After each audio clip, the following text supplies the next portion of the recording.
আমি না খেতে পেয়ে মরে যাব, তবুও আমি বলে দিচ্ছি যে আমি ওর মধ্যে যাব না। কেন্দ্রীয় সরকার বিজেপিকে জগৎপথ আক্রমণ করছিলেন। তিনি ধারালো বাক্যে মাথারাঙায় নির্বাচনী সভায় তৃণমূল নেত্রীর বক্তব্য জুড়ে ছিল বিজেপির বিরুদ্ধে অল আউট অ্যাটাক।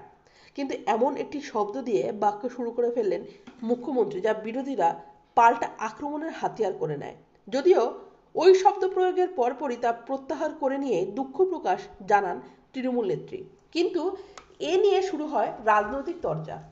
বৃহস্পতিবার রাসমেলার ময়দানে সভামঞ্চ থেকে প্রধানমন্ত্রী নরেন্দ্র মোদীর অন্যতম হাতিয়ার ছিল তৃণমূল সরকারের দুর্নীতি। অন্যদিকে প্রায় ৩০ কিলোমিটার দূরে মাথাভাঙার নির্বাচনী সভা থেকে পাল্টা মোদী সরকারের বিরুদ্ধে বঞ্চনার অভিযোগে সরব হন তৃণমূল নেত্রী। বৃহস্পতিবার কোচবিহারের মাথারাঙায় তৃণমূল নেত্রী জগদীশ চন্দ্র বাসুনিয়ার সমর্থনে নির্বাচনী সভায় বক্তব্য রাখছিলেন মমতা বন্দ্যোপাধ্যায়। আক্রমণ সানিয়েছিলেন বিজেপিকে।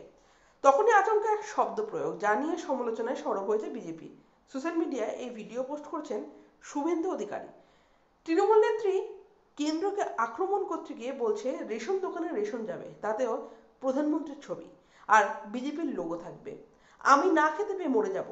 এর মধ্যে চলে আসে ওই শব্দ, যা নিয়ে প্রবল আপত্তি জানিয়েছে বিজেপি। যদিও এই শব্দ প্রয়োগের পরেই দর্শকদের সামনে দুঃখ প্রকাশ করেন তৃণমূল নেত্রী। দুঃখিত, আমি শব্দটি প্রত্যাহার করে নিচ্ছি, আমার মুখ দিয়ে বেরিয়ে গেছে রাগের চোটে।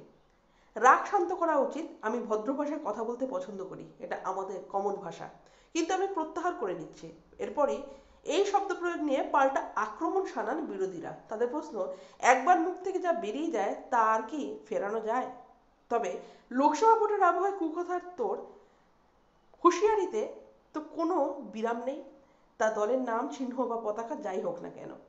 বৃহস্পতিবারই বর্ধমান দুর্গাপুর লোকসভা কেন্দ্রের বিজেপি প্রার্থী দিলীপ ঘোষ কার্যত দাদাগিরির কায়দায় হুঁশিয়ারি দিয়েছিলেন। তিনি বলছেন, আমি এখনো শুরু করিনি, ওরা ঠিকঠাক করছে।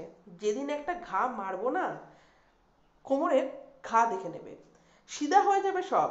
যদি ওরা হিংসার মাধ্যমে রাজনীতি করতে চায়, ভারতীয় জনতা পার্টি পুরো প্রস্তুত আছে।